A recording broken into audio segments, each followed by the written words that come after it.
God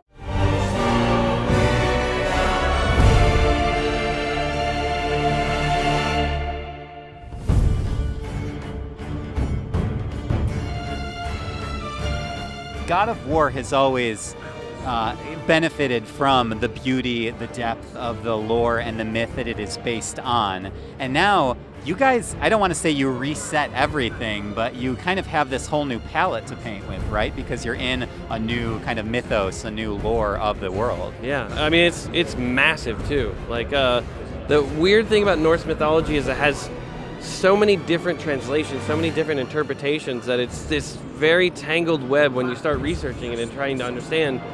And then, as God of War has done in the previous games, we sort of find our inroad. Ways that we can kind of parallel path things that are going on and feel like we've injected ourselves into a little bit of that history. So there is a story about this stonemason who has a bad run-in with Thor and ends up getting a chisel knocked in his head. And that actually turns out to be a level that we're going to visit in the game. Tell me a little bit about the research. A lot of it is the initial research. You know, everybody on the writing team was reading the prose Eddas and really starting to research how the myths were translated, how they kind of spread out and are told, as well as then the art team. We had a large group of people go out to Iceland, which we had some really cool experiences with them out there. So they went there for an art research trip, and then we actually rented this church to actually record some of the soundtrack in. Oh, unbelievable, man. It's so good. And both times, all I got to do was see it on like a little monitor. The designers must have had such a fun time, like kind of breathing new life into a very familiar and very iconic world like God of War. Yeah, it's the artists all kind of talk about like this is the type of game that they really want to work on, and I think you can really see that throughout all of the team. Everybody really gets a tremendous amount of freedom to create in these worlds. It's not just like creating hey, I'm creating a building that you've seen before. This is all like the blend between the fantastic and the real, and finding that sort of level of grounding as a launch pad to go into something that's just crazy. These are the toys from E3 2016. This black runestone is a key artifact in the game, kind of a main story point. That right there is the journal that Atreus carries around with him. So at that time, books were not really used. They did not have bound books. So this was an unusual thing in this world. And this is kind of the way that we link all of our UI together. So you're going into his journal. Through his journal. Yeah, and it's a really neat way because you're kind of getting this insight into Atreus a little bit because it's in his voice. These are the various knives that they have. So Kratos' knife and the mother's knife. You know, these are kind of things that you pass on, right, in your family. So the idea of in the E3 thing, it was like your mother's knife, this is yours. That passing on of the knife is that sort of rite of passage for him, this idea that he is going to begin a new phase of his life.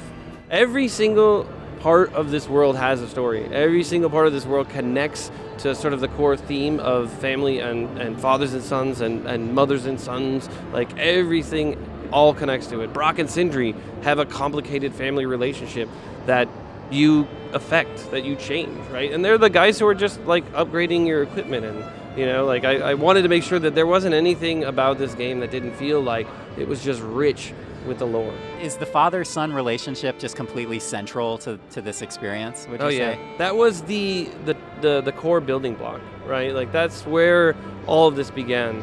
It began with that idea of like, all right, he is a character that everybody feels they knows very well, right? That oh, Kratos is the sort of one-note vengeance man, and we needed a reason, I think, for him to change or desire to change, right? And I had my son, and there was a shift in me that I want to actually be a better person in some ways, a bit more patient, right? And it's a constant struggle, a journey, just like the journey that he has, right?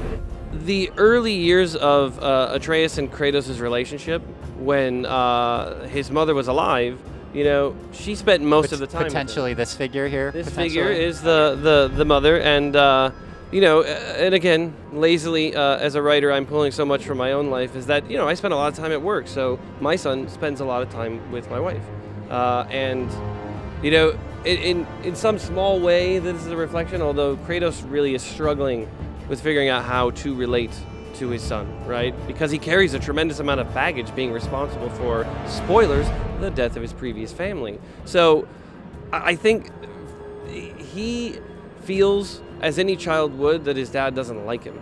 And Kratos just doesn't understand how to relate to him yet. He knows he needs to figure it out, but it's always that thing he's going to do someday in the future, right? Yeah. And then combine that with the fact that he doesn't know that he's a god, but he's experiencing all these bizarre things, right? Which he sort of has to internalize because no one's talking about any of those things. So it's definitely a very heavy weight for him to bear. This is kind of one of the starting emotional and narrative starting points to the story, right? This is Kratos' house. So this is basically standing right out front of Kratos' modest home, and the whole game is filled with all these little details of like right here, this is kind of a Norse blessing to kind of protect those who live in the house. So runes and sort of the written language and the spoken language are kind of the power of this world. So they use it to, like the tattoos that Atreus has all over are kind of like steady mind. He has that tattooed on the back. And then, you know, strength and precision for his sort of bow draw arm. So it's kind of a neat way to fold in this sort of language into the world. The son's ability, to contrast what Kratos' abilities are, brute strength and power, and the son's ability is, I have intelligence, right? I have the ability to understand others, so much so that he actually can hear the sort of feelings and thoughts of other creatures. So he has this sort of empathetic angle to him as well. It's fantastic. Chris Judge, our Kratos, put it the best in an interview I was doing at PSX, I think, when he said, how can you father if you've never been fathered yourself, right? And it's like Kratos' complex past of having, you know, Zeus as a dad, and having his dad try to kill him really kind of damaged his ability to understand what fatherhood really should be. And I mean, Zeus obviously had his own psychological cross to bear because his dad tried to eat him. So really, like, mythology is wonderful.